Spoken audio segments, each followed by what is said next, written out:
SDV news కి స్వాగతం. ముందుగా ఈనాటి ముఖ్యాంశాలు. రిపబ్లిక్ డే సందర్భంగా రాజ్ భవన్ లో ఎట్ హోమ్ కార్యక్రమాన్ని నిర్వహించిన గవర్నర్ అబ్దుల్ నజీర్, సీఎం జగన్ దంపతులతో పాటు హాజరైన ముఖ్య అధికారులు. గులాబీ తోటలో భవిష్యత్తుకు గ్యారంటీ కార్యక్రమంలో పాల్గొన్న టీడీపీ నేత బోండా ఉమా. వచ్చే ఎన్నికల్లో వైసీపీకి ప్రజలు తగిన గుణపాఠం చెప్పాలని పిలుపు. లక్కిరెడ్డి బాలిరెడ్డి ఇంజనీరింగ్ కళాశాలలో సెకండ్ ఇయర్ చదువుతున్న విద్యార్థిని ఆత్మహత్య. హాస్టల్ గదిలో ఉరివేసుకున్న విద్యార్థిని వివరాలు సేకరిస్తున్న పోలీసులు. బాబు మ్యూజియంలో laser show, sound and light షోను ప్రారంభించిన మంత్రి రోజా. దేశంలోనే గొప్ప వారసత్వ నిలయంగా ఏపీ విరాజిల్లుతోందని వెల్లడి.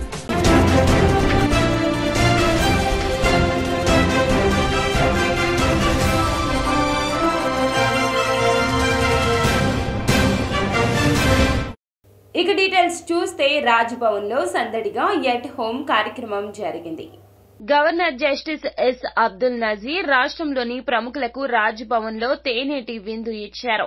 ఈ విందుకు సీఎం జగన్, వైఎస్ భారతి దంపతులు, హైకోర్టు ప్రధాన న్యాయమూర్తి జస్టిస్ ధీరజ్ సింగ్ ఠాగూర్, గుడియా ఠాగూర్ దంపతులతో పాటుగా వివిధ రంగాలకు చెందిన పలువురు ప్రముఖులు పాల్గొన్నారు.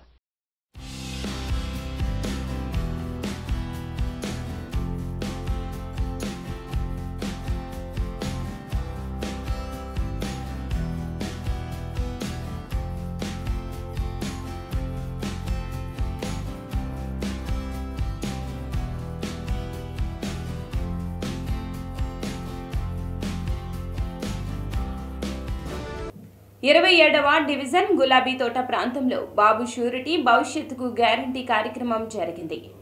మాజీ ఎమ్మెల్యే బోండా ఉమామహేశ్వరరావు ఇంటింటికి వెళ్లి ఎన్నికల్లో గెలిపిస్తే ప్రజలకు ఏమి మేలు చేసేది వివరించారు. సెంట్రల్ నియోజకవర్గంలో జనసేన అధ్యక్షులు పవన్ కళ్యాణ్ గారు, తెలుగుదేశం పార్టీ జాతీయ అధ్యక్షులు చంద్రబాబు నాయుడు గారి ఆదేశాల మేరకు ఇంటింటికి తొలి మేనిఫెస్టోని తీసుకెళ్లి ప్రజలందరినీ, అన్ని కుటుంబాలని కలవటం జరుగుతూ ఉంది. ఎక్కడికి వెళ్ళినా జనసేన తెలుగుదేశం పార్టీ కూటమికి ప్రజలు బ్రహ్మరథం పడుతూ ఉన్నారు, ఆశీస్సులు అందిస్తూ ఉన్నారు. నియోజకవర్గంలో 2014-19 చంద్రబాబు గారి పరిపాలన ఆ రోజు ఒక స్వర్ణయుగం లాంటిది. ఈ ఒక్క ఛాన్సు జగన్మోహన్ రెడ్డి వచ్చినాక అన్ని రకాలుగా ఇబ్బంది పడుతున్నాం. పెరిగిన ధరలు, నిత్యావసర సరుకులు, కరెంట్ ఛార్జీలు, చెత్త పన్నులు, ఇంటి పన్నులు, నీటి పన్నులు, సమస్తం. సగటు మనిషి ఆదాయం పెరగలేదు కానీ ఖర్చు మాత్రం విపరీతంగా పెరిగిపోయింది. బీసీలు బతికే పరిస్థితి లేదు, ఎస్సీలు బతికే పరిస్థితి లేదు, మైనార్టీలు బతికే పరిస్థితి లేదు. మహిళలు 1వ తారీఖు వస్తేనే వణికిపోతూ ఉన్నారు. ఇటువంటి పరిస్థితుల్లో ఎన్నికల తేదీ కోసం ఎదురు చూస్తున్నాం అని చెప్పి అంటున్నటువంటి సందర్భంలో అటు జగన్మోహన్ రెడ్డి ఇంకా నేను రాను, నేను దిగిపోతాను, ఇంటికి వెళ్ళిపోతానని ఆయనే ఓటమిని ఒప్పుకున్నాడు. ఇవాళ చంద్రబాబు నాయుడు గారు, పవన్ కళ్యాణ్ గారు వస్తే లక్కిరెడ్డి బాలిరెడ్డి ఇంజనీరింగ్ కళాశాలలో రోషిణి అనే విద్యార్థి హాస్టల్ గదిలో ఉరివేసుకుని మరణించిన సంగతి తెలిసిందే.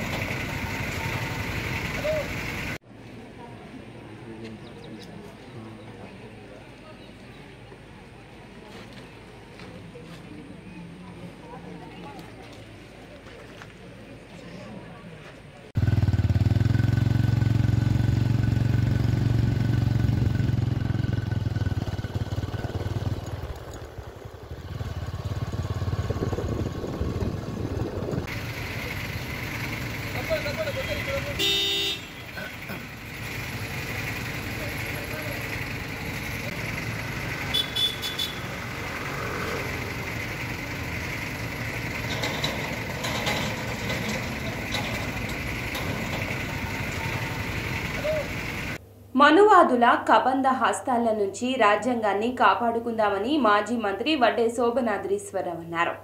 సంయుక్త కిసాన్ మోర్చా కేంద్ర కార్మిక సంఘాల ఐక్యవేదిక పిలుపు మేరకు విజయవాడలో మీసాల రాజారావు వంతెన నుంచి ట్రాక్టర్, బైక్, ఆటో ర్యాలీ పడవల రేవు వరకు వందలాది బైకులు, ఆటోలతో ఆకర్షణీయంగా జరిగింది. ఈ సందర్భంగా రాజ్యాంగ పరిరక్షణ కోసం ప్రతిజ్ఞ సిఐటియు ఎన్టీఆర్ జిల్లా ప్రధాన కార్యదర్శి ఎన్సిహెచ్ శ్రీనివాసరావు చేయించారు. కేంద్ర ప్రభుత్వంలో ఉన్నటువంటి నరేంద్ర మోడీ ప్రభుత్వం అడ్డగోలుగా ప్రజల యొక్క సంపదని కార్మికులలో లక్షలాది మంది కార్మికుల యొక్క శ్రమశక్తి, అట్లాగే ప్రజలు చెల్లించినటువంటి పన్నులు, బ్యాంకుల నుంచి తీసుకున్నటువంటి రుణాలు, వాటన్నిటితో కూడా అభివృద్ధి చేసుకున్నటువంటి ప్రభుత్వ రంగ పరిశ్రమలను మన విశాఖపట్నం స్టీల్ ప్లాంట్తో సహా క్రోనిక్ క్యాపిటలిస్టులకి కారు చౌకగా కట్టబెట్టేటటువంటి ప్రయత్నం జరుగుతూ ఉంది. అట్లాగే భారతదేశంలో ప్రజల మధ్యన, వివిధ మతాలను ఆరాధించే వాళ్ళ మధ్యన విభేదాలని సృష్టించి రెచ్చగొట్టి మసీదుల్ని, చర్చీలను ధ్వంసం చేస్తూ చాలా దుర్మార్గంగా 2వ తేదీన గ్రామీణ భారత్ బంద్ నిర్వహించాలని, అట్లాగే మొత్తం పరిశ్రమలన్నింటికీ కూడా ఆ రోజు బంద్ చేయాలనేటటువంటి పిలుపుచ్చున్నాయి.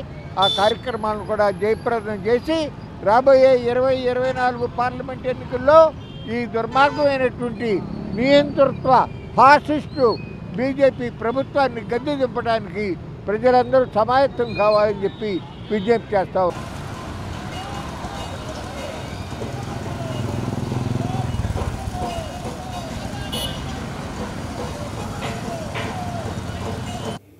మితిమీరిన వేగంతో కారు నడిపిన ఓ వ్యక్తి జాతీయ రహదారిపై బీభత్సం సృష్టించారు. మాచవరం పోలీస్ స్టేషన్ పరిధిలో శుక్రవారం సాయంత్రం ఘటన చోటు చేసుకుంది. పోలీసులు తెలిపిన వివరాల ప్రకారం సుబ్బారావు కాలనీ పట్టమటకు చెందిన అజిత్ అగర్వాల్ తన వ్యక్తిగత పనుల నిమిత్తం బెంజ్ సర్కిల్ నుంచి రామవరపాడు రింగ్ వైపు వెళ్తున్నాడు. AP 40R2331 number white Kia కారులో వెళ్తూ ఉండగా జాతీయ రహదారిపై మెట్రోపాలిటన్ హోటల్ వద్ద డివైడర్ స్టోన్ కు ఢీకొన్నాడు. పెద్ద శబ్దంతో కారు పల్టీ కొట్టింది. ఘటనలో అజిత్ అగర్వాల్ కు గాయాలయ్యాయి. మాచవరం పోలీసులు అతన్ని ప్రభుత్వ ఆసుపత్రికి తరలించారు.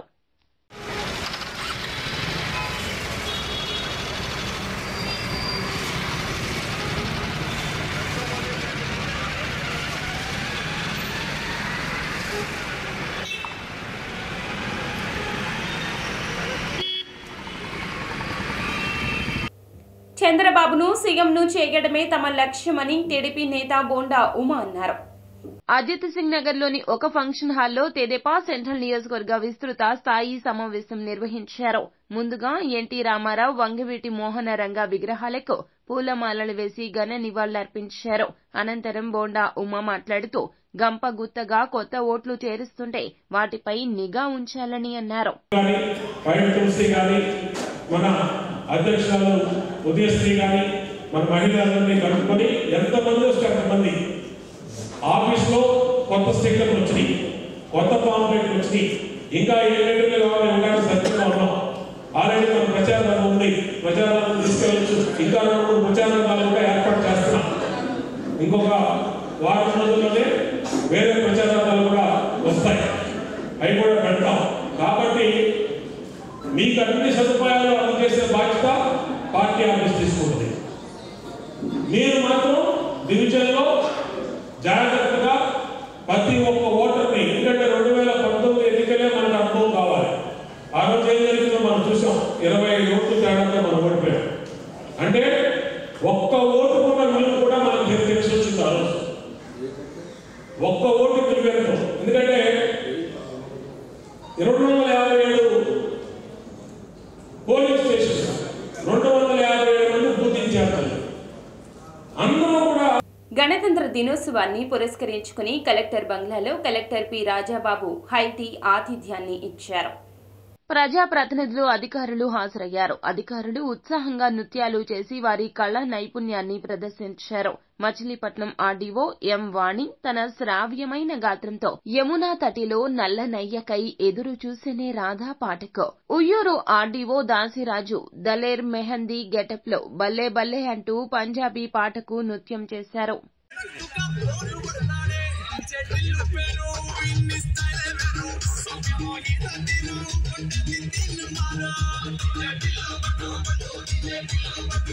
ఎన్ని అడ్డంకులు ఎదురైనా అనుకున్న కార్యాన్ని నెరవేర్చాలని సుందరకాండ సూచిస్తోందని హనుమాన్ సేవక్ డాక్టర్ పోలా ప్రగడ శ్రీనివాస స్వామి అన్నారు.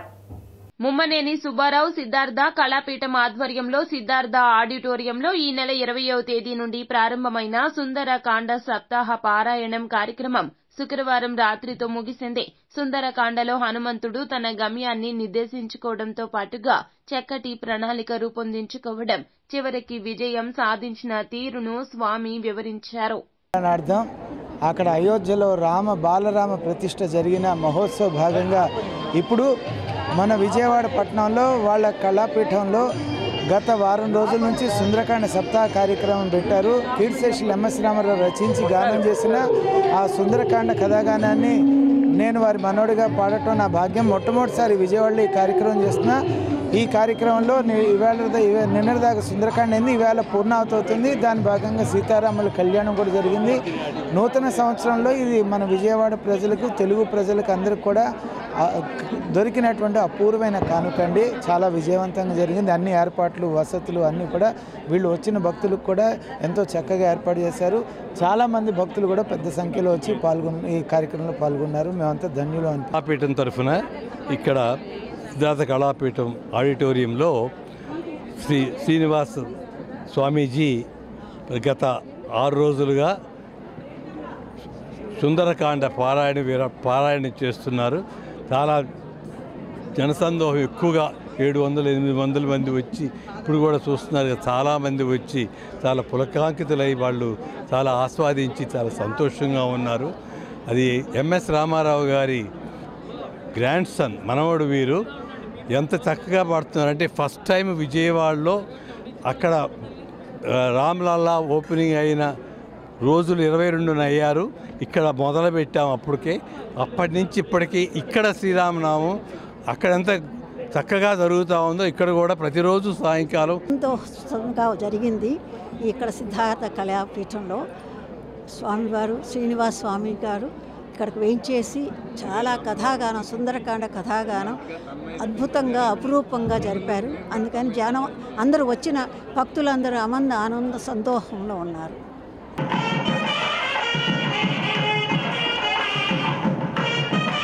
ఇంద్రకీలాద్రిపై కొలువు తీరిన కనకదుర్గమ్మ వారిని హైకోర్టు న్యాయమూర్తి జస్టిస్ ఏవి శేషసాయి కుటుంబ సభ్యులతో కలిసి దర్శించుకున్నారు. దేవస్థానం అధికారులు వారికి ఆలయ మర్యాదలతో స్వాగతం పలికారు. అమ్మవారికి ప్రత్యేక పూజలు చేయించిన అనంతరం వేద పండితులు వేదాశీర్వచనం అందజేశారు. దేవస్థానం ఈవో రామారావు వారికి అమ్మవారి చిత్రపటం, శేష వస్త్రాలు, ప్రసాదాలు అందజేశారు.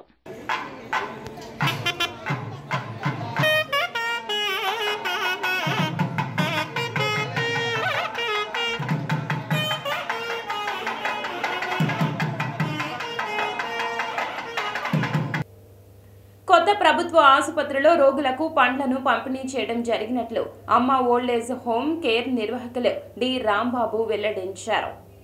గణతంత్ర దినోత్సవాన్ని పురస్కరించుకుని అమ్మ old age home and home care nursing services ఆధ్వర్యంలో కొత్త ప్రభుత్వ ఆసుపత్రి నందు రోగులకు పండ్ల పంపిణీ కార్యక్రమం జరిగింది. ఈ సందర్భంగా అమ్మ ఓల్డ్ ఏజ్ నిర్వాహకులు డి రాంబాబు మాట్లాడుతూ తమ అమ్మ వృద్ధాశ్రమం ఆధ్వర్యంలో పేదలకు పలు సేవా కార్యక్రమాలు నిర్వహించడం జరిగిందని అన్నారు. అందులో భాగంగానే నేడు కొత్త ప్రభుత్వ ఆసుపత్రిలో రోగులను పరామర్శించి వారికి పండ్లను పంపిణీ చేయడం జరిగిందని చెప్పారు.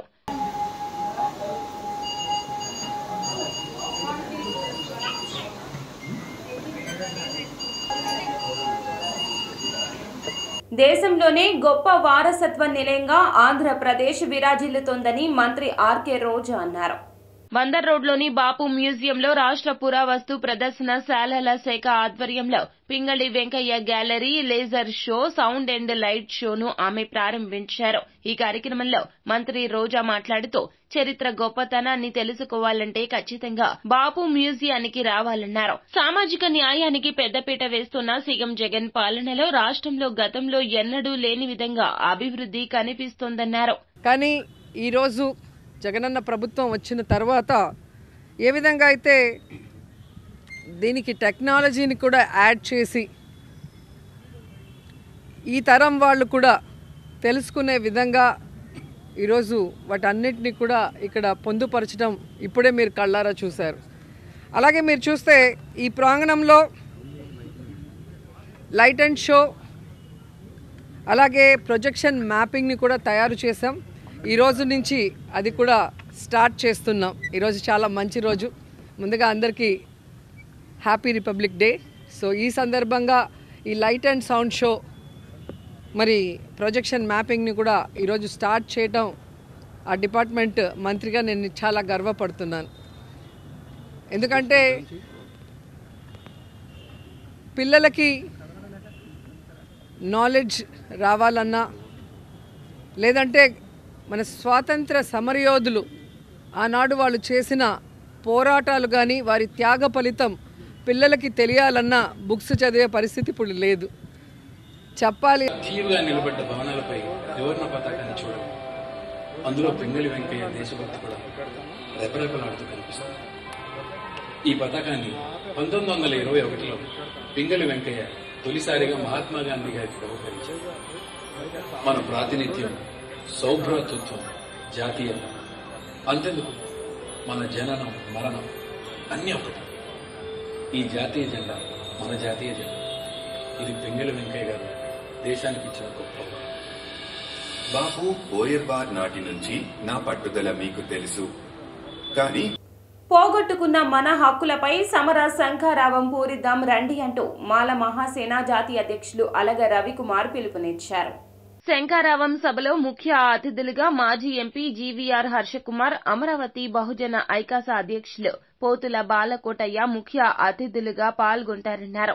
రాష్ట్రంలో ఉన్న అన్ని దళిత సంఘ నాయకులు పాల్గొనబోతున్నట్లు చెప్పారు.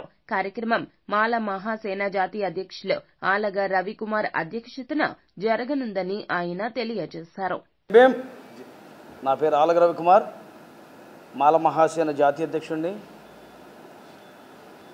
దళితుల సంక్షేమం మరచిపోయిన ప్రభుత్వాలారా కబడ్దార్ అంటూ ఈ నెల 28వ తారీఖు ఏలూరు అల్లూరు సీతారామరాజు స్టేడియంలో దళిత శంఖారావం అనేటువంటి భారీ బహిరంగ సభకు పిలుపునిచ్చాం. కనుక వేలాది మంది రాష్ట్రంలో దళిత సమాజం అంతా కూడా చెలో ఏలూరు పిలుపునివ్వడం జరిగింది మాల మహాసేన తరపు నుంచి. ఈ సభలో ముఖ్యంగా అమలాపురం ఎంపీ గారు జీవి హర్షకుమార్ గారితో పాటు గౌరవనీయులు పోతుల బాలకోటయ్య గారు, అమరావతి జేఏసీ చైర్మన్ గారితో పాటు ఈ రాష్ట్రంలో ఉన్నటువంటి అందరు దళిత నాయకులు ఈ సభలో పెద్ద ఎత్తున పాల్గొబోతున్నారు. వేలాది మందిగా దళిత చేర్పులు మార్పులు కూడా చేసుకుంటున్నాయి. దాదాపుగా ఎన్నికల ప్రచారం కూడా శ్రీకారం చుట్టారు. ఎన్నికల కమిషన్ కూడా ఎన్నికల నిర్వహణకు సంబంధించిన అడుగులు వేస్తుంది. ఈ నేపథ్యంలో ప్రధానంగా 13 ఉమ్మడి ఆంధ్రప్రదేశ్ జిల్లాల్లో వైసీపీ 56 నెలల పరిపాలనా కాలంలో దిగాలు పడ్డ దళిత గిరిజన కులాలు, రాష్ట్రంలో అత్యధిక సంఖ్య కలిగిన ఈ 2 కులాలు తమ భవిష్యత్తు కోసం ఏలూరులో మాల మహాసేన జాతీయ అధ్యక్షులు అలగా రవికుమార్ గారి సారథ్యంలో దళిత శంఖారావం అని చెప్పేసి వరుస సెలవుల నేపథ్యంలో ఇంద్రకీలాద్రిపై భక్తుల రద్దీ పెరిగింది. అన్ని క్యూలైన్లు భక్తులతో కిటకిటలాడాయి. తెల్లవారుజామున 6 గంటలకు ప్రారంభమైన భక్తుల రద్దీ మధ్యాహ్నం 3 గంటల వరకు ఏకరీతిన కొనసాగింది. ఇతర ప్రాంతాల నుండి విచ్చేసిన భక్తులు పవిత్ర కృష్ణా నదిలో పుణ్య స్నానాలు ఆచరించి తలనీలాలు సమర్పించారు. ఘాట్ రోడ్లో చెప్పుల స్టాండ్ వరకు, మహామండపంలో 5వ అంతస్తు వరకు క్యూలైన్లు బారులు తీరాయి.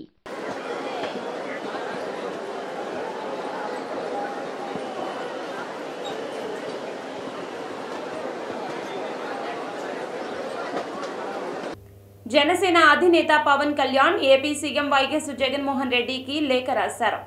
ఏపీ రాష్ట్ర సీఎం వైఎస్ జగన్ కి జనసేన అధినేత పవన్ కళ్యాణ్ లేఖ రాశారు. మీ రాజ్యాంగేతర వాలంటీర్ వ్యవస్థ ఏపీలో కుల గణన పేరిట సున్నితమైన వ్యక్తిగత సమాచారాన్ని సేకరిస్తోంది.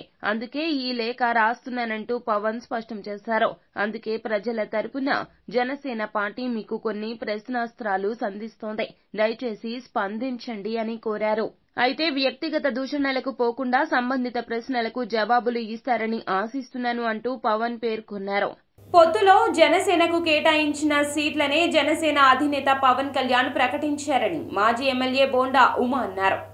జనసేనాని పవన్ కళ్యాణ్ రాజోలు, రాజానగరం సీట్లకు అభ్యర్థులను ప్రకటించడం రాజకీయంగా చర్చనీయాంశమయ్యింది. టీడీపీతో పొత్తు ఉంది కాబట్టి ఉమ్మడిగా జాబితాలు ప్రకటిస్తారని అందరూ భావించారు.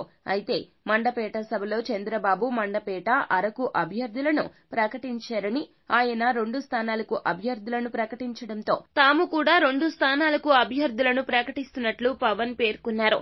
అయితే వైసీపీ స్పందిస్తూ టీడీపీ వైఖరిపై పవన్ కళ్యాణ్ తీవ్ర అసంతృప్తిలో ఉన్నారని సోషల్ మీడియాలో పేర్కొంది. పొత్తు ధర్మం పాటించడం లేదంటూ చంద్రబాబుపై ఆగ్రహం వ్యక్తం చేస్తున్నట్లు పోస్టు చేసింది. ఏదో 2 సీట్లు పవన్ కళ్యాణ్ గారు ప్రకటించడం వింత. పవన్ కళ్యాణ్ గారు 2 సీట్లు ప్రకటించడం అనేది అదొక పెద్ద అంశమా? పొత్తుల్లో ఏ పార్టీకెన్నో 2 నాయకులు కూర్చొనే ప్రకటిస్తారు. మళ్ళీ మేము ఇంకెవరితోన్నా పొత్తులున్నాయో కూడా చెప్తాము. ప్రస్తుతానికి జనసేన, తెలుగుదేశం కలిసి వెళ్తున్నాం. ఏ పార్టీకి ఎన్ని సీట్లు, ఏ పార్టీ ఎక్కడ సీట్లో పోటీ చేస్తాం ఆల్రెడీ మాట్లాడుకున్నారు. దీంట్లో మీకెందుకు ఎడావుడి అని అడుగుతా ఉన్నా.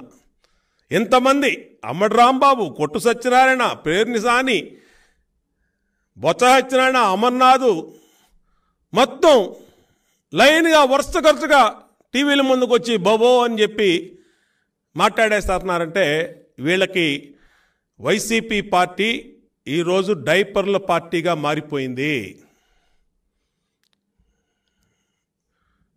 ప్రతి అంశానికి ఉలిక్కిపడి భయపడుతున్నారు. వైనాట్ 175/175 అన్నటువంటి వైసీపీ పార్టీ అధినేత కానించి కార్యకర్త వరకు జనసేన, తెలుగుదేశం అంటేనే నిద్రలో కూడా, కారులో ప్రయాణం చేస్తా కూడా డైపర్లు పెట్టుకొని ప్రయాణం చేసే పరిస్థితి వచ్చింది. ఈ కూటమికి వీళ్ళు. వార్తలు ముగించే ముందు ముఖ్య అంశాలు మరోసారి. రిపబ్లిక్ డే సందర్భంగా రాజ్భవన్లో ఎట్ హోమ్ కార్యక్రమాన్ని నిర్వహించిన గవర్నర్ అబ్దుల్ నజీర్, సీఎం జగన్ దంపతులతో పాటు హాజరైన ముఖ్య అధికారులు. గులాబీ తోటలో భవిష్యత్తుకు గ్యారంటీ కార్యక్రమంలో పాల్గొన్న టీడీపీ నేత బోండా ఉమా. వచ్చే ఎన్నికల్లో వైసీపీకి ప్రజలు తగిన గుణపాఠం చెప్పాలని పిలుపు. లక్కిరెడ్డి బాలిరెడ్డి ఇంజనీరింగ్ కళాశాలలో 2nd ఇయర్ చదువుతున్న విద్యార్థిని ఆత్మహత్య. హాస్టల్ గదిలో ఉరివేసుకున్న విద్యార్థిని వివరాలు సేకరిస్తున్న పోలీసులు. బాబు మ్యూజియంలో laser show, sound and light షోను ప్రారంభించిన మంత్రి రోజా. దేశంలోనే గొప్ప వారసత్వ నిలయంగా ఏపీ విరాజిల్లుతోందని వెల్లడి. ఎస్డీవీ న్యూస్ సమాప్తం. నమస్కారం.